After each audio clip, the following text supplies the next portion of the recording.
Welcome to Shade and the City.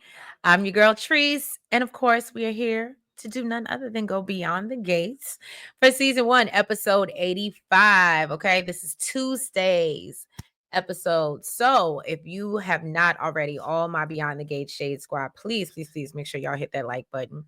And yeah, if for all the new viewers, y'all do the same. But if you haven't already and you liking the vibe, please just go ahead and hit that subscribe. Okay, and y'all. I love when I'm right.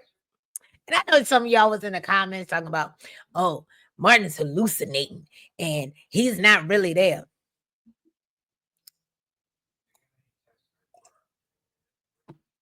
We're going to get into it. And let's get shady, y'all. You know I love y'all. It's all love.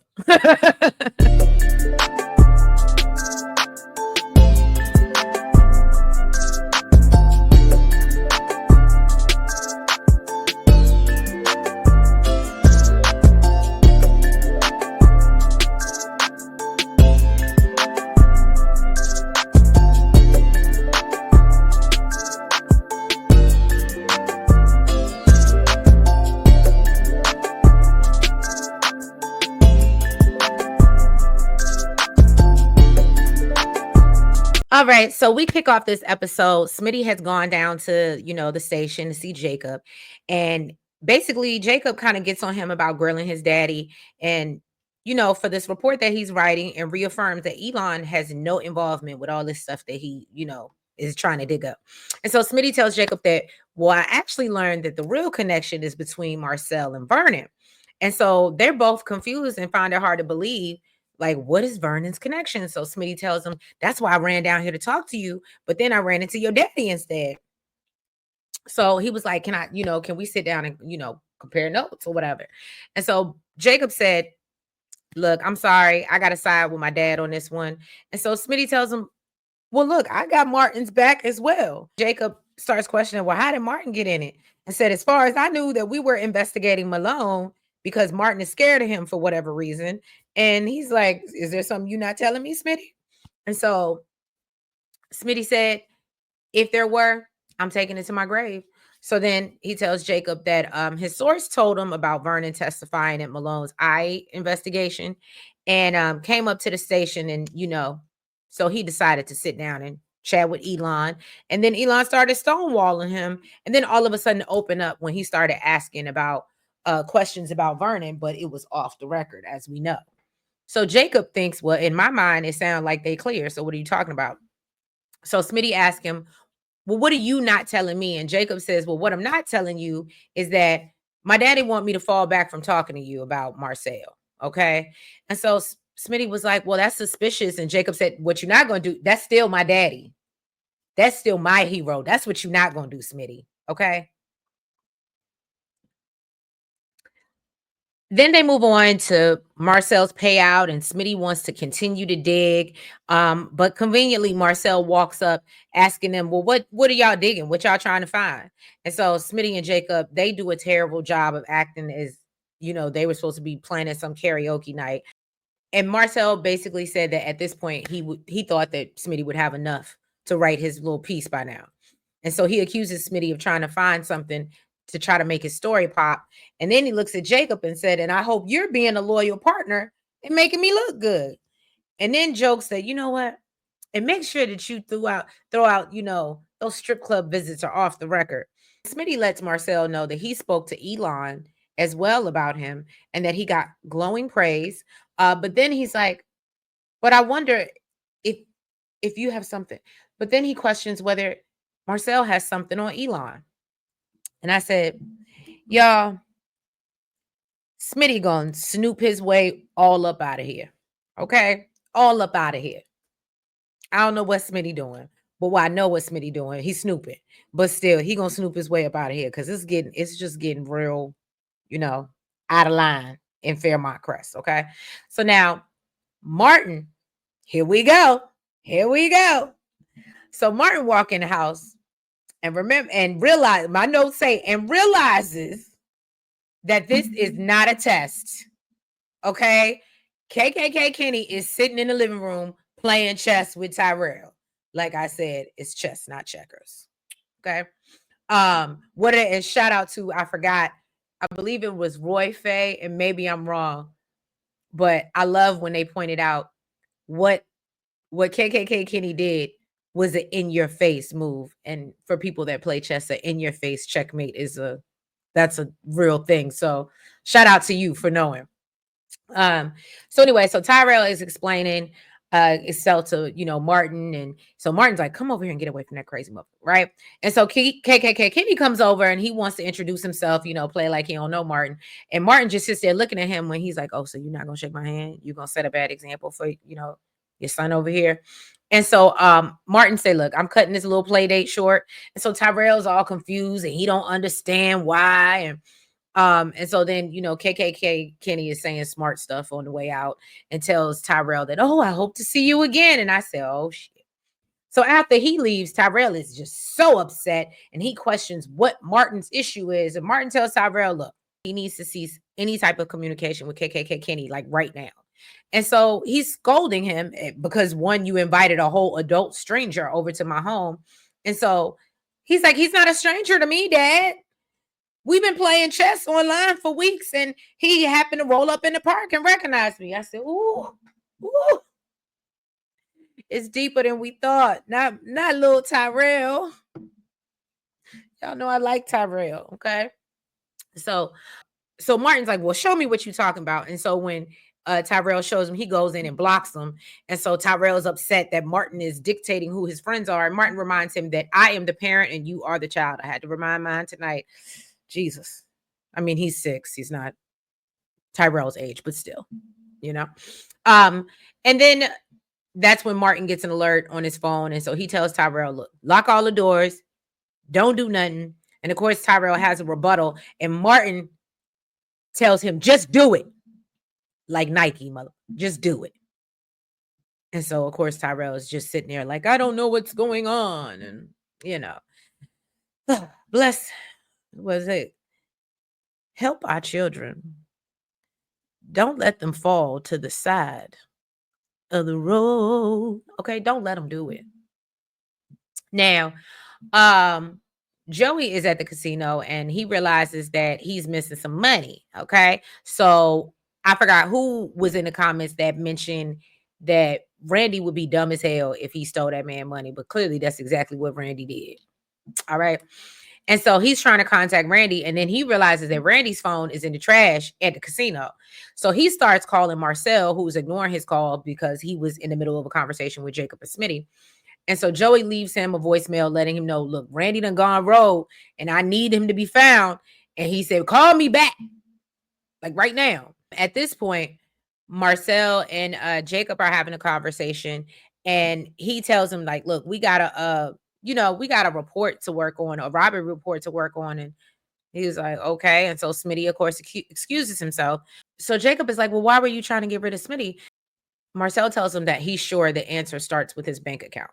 So Joey has also been trying to get in touch with Bill. He's at home with Haley. They get it, ring at the door. Bill checks the camera and it's none other than Danny. So he just tells Haley, prepare for battle. So he's like, well, why are you here? And so Danny has this sweet potato pie in her hand, talking about it's supposed to be a good gesture. And she's happy to hear that Haley and her baby are okay. And I said, well, yeah, this is unbelievable too. So Haley feels like, well, no, you're not over here bringing me a pie as a good. You should be apologizing for me being in the hospital in the first place. And Danny was like, bitch, what? What? But how? So Danny tells her, you know what? All this negative energy isn't good for your baby. And Bill starts going off about how he should have laid into her the other night at the hospital, but he didn't because of Haley. And of course, Haley don't want him to say no more because she don't want Danny to know that she insecure and she low-key scared. And so she's like, you know what, Bill, maybe I will let bygones be bygones, after Danny calling me insecure and desperate. You are. That's what it is. So Haley takes the pie from Danny and says, nothing says sorry. I almost cost you your baby like sweet potato pie. If putting 20 on 10 was a person. Now, Bill tells her that, you know what? I did come over to your house feeling grateful, almost even remorseful. And I thought that we could, be respectful moving forward. And Danny was like, "You don't know what that is. You're tripping." And so he tells her that, "Look, I appreciated your genuine concern when I had a stroke, but you messed up thinking that like this marriage to Haley is a temporary situation. We about to start a family. We about to be something." And Bill accuses Danny of being the one to send Haley to the hospital with her mind games, and says that she needs to give Haley an apology right now or walk her bougie, self-righteous ass right out the door. I said, "Are you going to take that, Danielle?" So Danny said, "I can't go for that. No, no, no, can't do. I can't go for that." She can't do it, okay? Basically, she said, in the words of Chelsea, "I'm standing 10 toes down and I'm standing behind every word that I said." So Haley was like, "Well, why are you bothering us with this performance, acting like you wanted some type of peace?" And Danny said, "For the first time, girl, you actually made some sense. And I'm really asking myself the same question right now because I don't know why I'm here. I'm feeling like Deborah Cox. How did I get here?" Okay. And so she explains, "I've been too busy listening to everybody telling me to be the bigger person and give grace." But she says some people just don't deserve that shit. Okay. And then she accuses Haley of weaponizing an innocent conversation and turning it into a medical crisis. So Haley claims, "You know what? Not everybody, some people just want to be happy, unlike you." And so Danny tells them, "You know what? By the way, I baked that pie from scratch. Shout out to the help and the folks that have seen it." And she said, "Y'all may want to consider that before you take a bite." So Danny walks out. And so Haley is asking Bill, "Has she always been this unhinged?" And Bill said, "Actually, that was part of the attraction." And I talked about this on Blue Sky today. And I said, Haley is a damn fool if she can't see that Bill is very much still in love with his ex-wife. I don't understand how she don't see it. But anyway, so let's move on to the double A battery that's dying, okay? And that is Andre and Ashley. All right. So they arrive at Uptown. Now I ain't even gonna hold you. For the first time, I won't say the first time, second time. For the second time, I saw it for Derek. And not like that. I mean, like, I enjoyed. And shout out, and of course we get a Shanice, which I love. But anyway. So they get down to the Uptown, and Ashley is doing her neurotic overthinking thing that she does, and she spends too much time outside of Uptown obsessing about Derek until basically Andre can convince her to go in. And can I tell y'all that this whole scene, Andre was so unattractive to me. Well, nothing about him cute. So then she walks in and she just happens to spot Derek on a date with Shanice. And I said, "Well, look at here. Look at what y'all doing." And so she stands there frozen, and but she, and so Andre's like, "We can definitely go somewhere else. I mean, there is always Off Free Jeans. Is that somewhere else?" Right? Because where else are you going? But or you can go to the country club. But anyway, so she's like, "Nah, I'ma stay, whatever." So Derek is telling Shanice how much he needed this night out. And so Ashley decides she gonna walk over to the table, talk about how much of a small world it is. And I said, and literally my notes say, "You mean how small Fairmont Crest is?" But okay. And so Ashley tries to read Shanice for being there with her ex, and then starts throwing shade at Derek about splurging when he was on a budget when he was with her. And I said, so they go find a table, which is not hard because almost every table at Uptown is open. But anyway, they find one, and Andre lets her know, "Look, that interaction was just weird as hell." Okay. And so Ashley is still more focused on Derek and Shanice throughout most of the date, and continues to keep apologizing to Andre for being a terrible date. So Andre asks her, "Well, what's really going on with you?" And she says, "Well, she brings up the whole, when I was with Derek, he was on a budget, and I just hate seeing him splurge on Shanice." And Andre was like, "Well, maybe, maybe she's paying for him. But why do you care? Y'all not together no more." You know what I mean? It was, can I just say this? And I know a lot of my Blue Sky people feel this way, but not all of y'all on Blue Sky. So I don't know what the writers are doing. I don't want this. Maybe because we complain so much about DNA That's now why we have a double A. I don't want it. I think that because I ain't even gonna hold you. I think Derek actually came off more interesting than he was with Ashley. I think Ashley is the problem, y'all. I think we might have been a little too hard, even myself. I think we might have been a little hard on zombie-eyed Derek because he came to life when he was with Shanice. But y'all let me know what y'all think in the comments. But beyond the gates, if y'all listening, we don't want double A. We don't. Nobody wants it. Nobody wants it. I can promise you nobody wants it. She also brings up how, oh, and Derek's out here talking about how he, I broke his heart, but now he back at the scene of the crime, acting like it didn't happen. And Andre was like, but you here doing that same exact thing, sweetie. So Ashley was like, you know what? Thank you so much for snapping me out of my spiral. And so meanwhile, Shanice is like, I don't know why I pick Uptown because I know this girl don't go nowhere else but there in All Free Jeans. I don't know why I pick Uptown. But Derek said, you know what? It's fine. Even though I proposed here, I'm going to face the monster head on.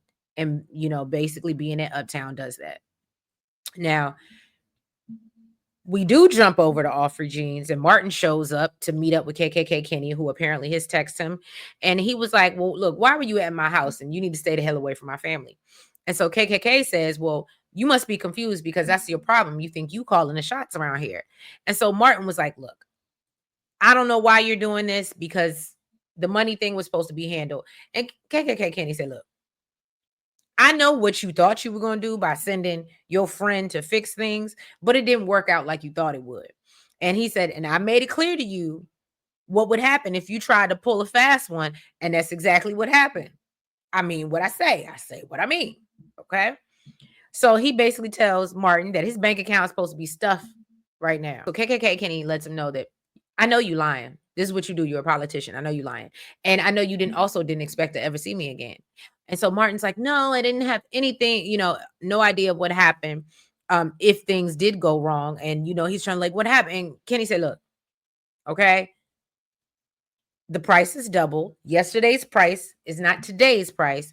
And I want it by tomorrow, by sunrise. Okay. And so he reminds him, look, I already shown you how easy it is to get to your family. Try me again. I said, well, KKK Kenny out here with 9 lives. You better not mess with him, Martin. He sound like he's serious. He sound like he's real serious. So apparently we jump back to Uptown where Derek is thanking Shanice for basically sliding in his DM. So we learned she was the one. And yes, she is even paying for the date. So Derek offers, he's like, no, I want to, let me pay next time. And so this has Shanice smiling and she's like, oh, so there's going to be a next time. And he's like, no, you're fun and interesting. And my notes say, unlike Ashley. Now he asked her, how she got into nursing and physical therapy. And she talks about how she always wanted to learn how to heal people like himself. And so she gives him his flowers for, risking his life as a firefighter and wants the background on how, what drew him to it. I didn't go down that road. But basically Derek said that the job gives him purpose. And so Shanice is like, well, it's so beautiful to find a man who wants to serve others. And I said, you want him to serve more. You want him to put out some fires. All right. So anyway, Ashley is still going through it and while Andre is trying to keep her distracted. And then she asks Andre why are you here with me? You know what I'm saying? You can have all the pretty girls in the world. Why are you here with my old bland ass? No seasoning. What are you here for? And so Andre lies and tells her that he's sitting with the most interesting person in the world. And that's why I said he lied. So Ashley asked him to tell her something that she doesn't know about him. And so Andre does talk about losing his parents and being left with a lot of money. And he brings up how most of the pictures that he takes, it goes to a good cause that his parents believed in to kind of keep their legacy alive. And so Ashley was like, oh, I didn't expect to hear that from you, Andre. And so Ashley wants to know, well, Andre, why are you single? And so Andre says that he thinks relationships are overrated and brings up how everyone around him wanted to be married until they didn't. And so he tells her that, meeting someone like her makes him forget why he was playing it safe in the first place. And then he grabs her hand as, and Shanice and Derek, they walk out to say bye. It's awkward. It is what it is. And then once they walk out, guess who walks in? Danielle. Okay. Danielle walks in and sees the two together, and she slams her purse on the bar. Okay. Slams the purse on the bar. Now, Jacob is talking to Malone back at the police station. Jacob is talking to Malone about his bank account, and Marcel explains that, Smitty came in making accusations about Joey Armstrong, and then he reveals to Jacob that someone went through looking through his bank accounts, and he believes it was Smitty. And he mentions that, he did have two very large deposits that he's sure would be of interest to someone like Smitty. And so he says that he got lucky once, and he got the first payout from doing a sting at Joey's casino, and the other was from an inheritance from his sister selling their parents' house. So Jacob was like, but they paid you in cash. And he was like, oh, she's just different like that. And he was like, you mean was? And so I literally said it on Blue Sky. Randy and Marcel are about neck and neck when it comes to lying. They about neck and neck. They're doing a very bad job right now. So then Jacob said, well, that's gonna be a hard story to verify. And Malone was like, well, who's trying to verify it?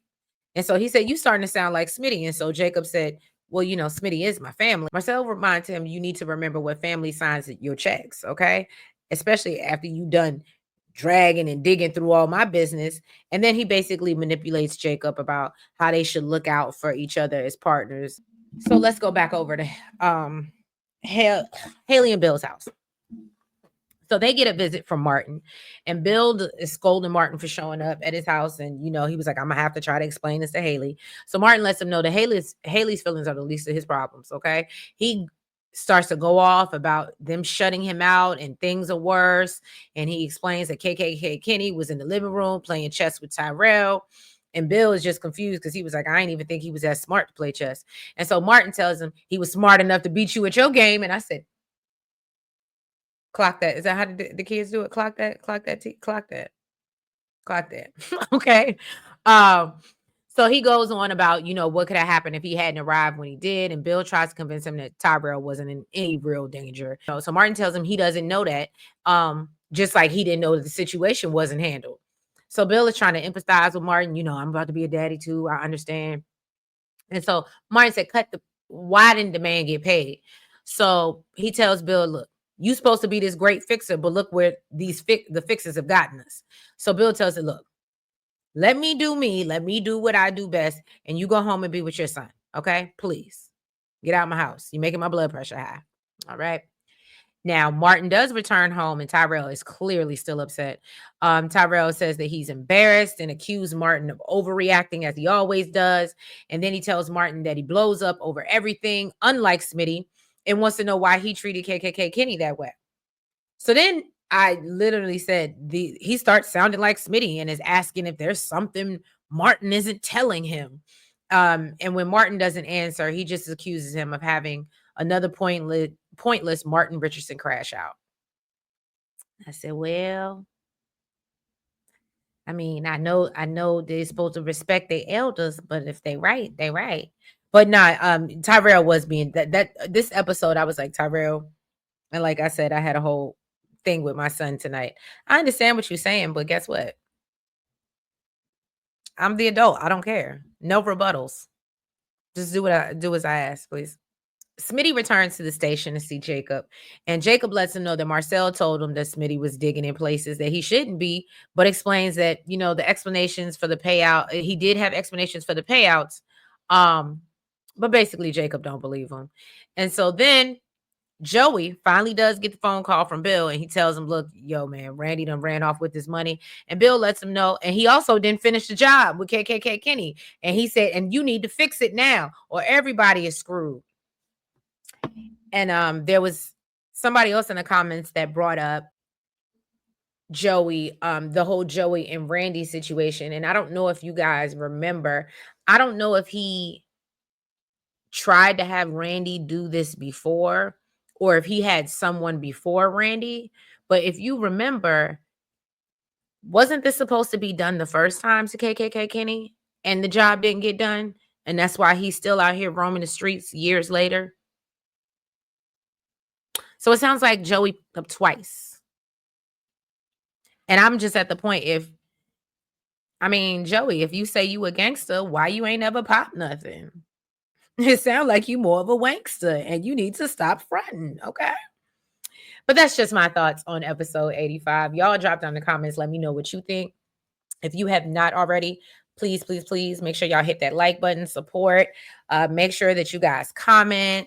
Make sure if you're not already, please go ahead and subscribe and make sure you hit the notification bell. So you know when we're going live and we drop new stuff. Make sure that you're following us on the Blue Sky, the TikTok, the IG, and the Facebook. And like I told y'all, I will be here Thursday to do our live recap. But no, I appreciate y'all. I thank you so much, and I will catch you tomorrow.